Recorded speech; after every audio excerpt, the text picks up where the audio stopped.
दुलाराय बर' फरायसा आफादा माहारिबादखौ लानानै जेब्लाबो जोङो हाबा मावबोदों आरो माहारिबादनि आदर्शखौ जों मालाबाबो कमप्रमाइज खालामाखै आरो बिनिनो मोनसे गिदिर महत मोनसे थांखिजों जोंनि माहारिनि बर' फरायसा फरायसुलि आरो यां स्टेजावनो बिसोरनि केरियार दानाय बिसोरखौ जिउ लामा दिन्थिना होनाय आरो बिसोरखौ माने एन्टि ससियेल जिखिनि माने समाजारि बायदिसिना जि थासारि सोमजियो बिनिफ्राय राइट ट्रेकआव लाबोनानै पजिटिभ मोनसे सिन्ताजों बिथांमोननि जिउखौ दाफुंना होनायनि आरो माहारिनि इयुन जोलैखौ माने गोजौसिन आथालाव लांनायनि मोनसे गोथौ आरो गुवार थांखिजों बड'फा मिशन फर सास्टेनेबल चेन्जनि आधाराव आन्डार 13 फुटबल टुर्नामेन्टखौ जोङो बोसोरफ्रोमबो खुंदों आरो देग्लाय बोसोरनि आन्डार 13 फुटबल टुर्नामेन्टनि दिनै जोबथा एबा फाइनाल चिरां जिल्लानि नैबे तेन्दुवा दख'रानि थाखासुरायाव जों खुंदों आरो बेयाव चिरां जिल्ला आरो उदालगुरि जिल्ला मोननै माने टीमा दिनै फाइनाल गेमाव बाहागो लागोन दा बेखायनो दुलाराय बर' फरायसा आफादनि जि मोनसे थांखि आरो जि उद्देश्य गासै बर' माहारिया समर्थन होबोदों मानो होननानै बुङोब्ला जोङो साउथ कामरुपाव मोनसे जन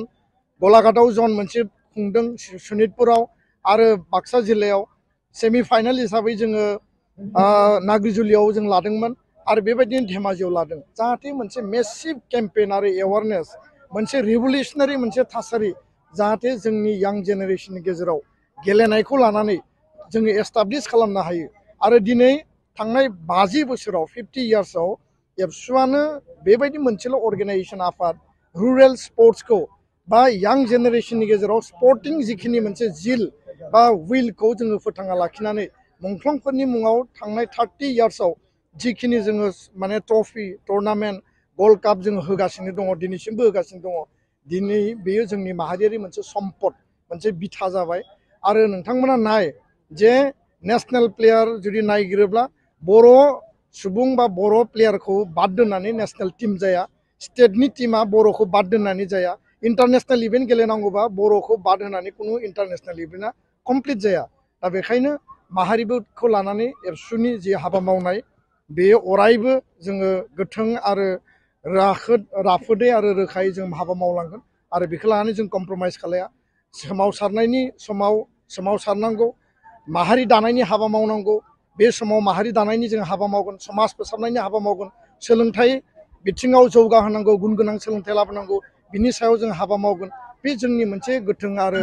थांखि आरो बेखायनो बड'फानि आदर्शखौ जोङो जेब्लायबो स्पष्ट मोनसे नोजोर लाखिनानै जों हाबा मावदों आरो दिनैनि बे थाइखा जरानि हाबाफारियाव प्राय 10,000 बर' सुबुं रायजो राजाफोरा बिथांमोना बाहागो लागोन जोंनि माखासे दैदेनगिरि बिबानगिरि बिथांमोना बाहागो लागोन दिन्थिदों समाज आरो हारियाव बे मोनसे मेजर इम्पेक्ट गोलैनायनि गेजेरजों फैबाय थानाय समाव माहारि दानायनि थाखाय जोङो साबसिन हामसिन हाबा मावलांबावनो हागोन होननानै मिजिंथियो आरो गोसोनिफ्राय गोजोननाय बिथिङाव बे गेलेनायखौ लांनायनि मोनसे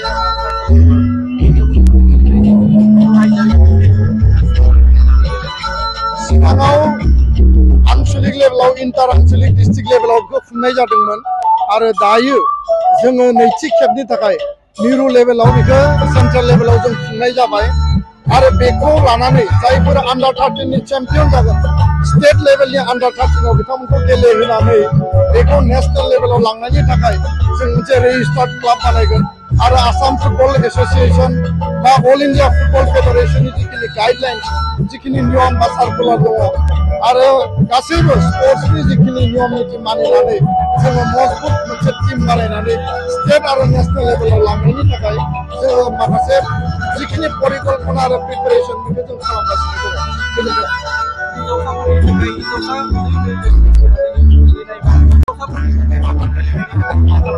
थारैनो राइट मैया जोङो बे फिल्डआवनो जोंनि आइजोफोरनि बा हिन्जावसाफोरनि उन्दै हिन्जावसाफोरनि फुटबल जोङो बेयाव टुर्नामेन्ट होदोंमोन मोनसे मेट्च आरो गोबां जायगायाव बेबायदि क्लाबफोर टिम दङ दा बेखायनो फैबाय थानाय समाव आन्डार 13 जेरैबायदि जोङो हौवासाफोरनि होदों हिन्जावसाफोरनिबो आन्डार 13 होनानै बिथांमोननि केरियार दानायनि थाखाय हाबा मावलांनो जों सिन्था खालामगोन आरो मोनसे मोजां परिकल्पनानि गेजेरजों जोङो हाबा मावोब्ला बिथांमोनखौ जोङो स्टेट आरो नेशनेल आरो इन्टारनेशनेल लेभेलाव लांनो हागोन होननानै गोसो होनानै दङ। गाव गावनि देहाखौ गोग्गो आरो गोख्रों खालामनो गोसो गुदुं लाइमोन एबा सुबुंफोरनि थाखाय मोजां खौरां। क'क्राझार सोहोरनि खोदोमथलायाव लानानै फैदों फिट सिटी मुंनि मोनसे जिम सेन्टार। सोरांस्रि नार्जारिनि गोदानै बेखेवजानाय फिट सिटी मुंनि जिम सेन्टाराव फैनानै नोंथाङा नोंथांनि देहाखौ गोग्गो आरो गोख्रों खालामना लादो। अब्ला मानोथो गोबाव खालामखो? नोंथाङा थाबैनो फिट सिटीआव एडमिसन लाहैदो।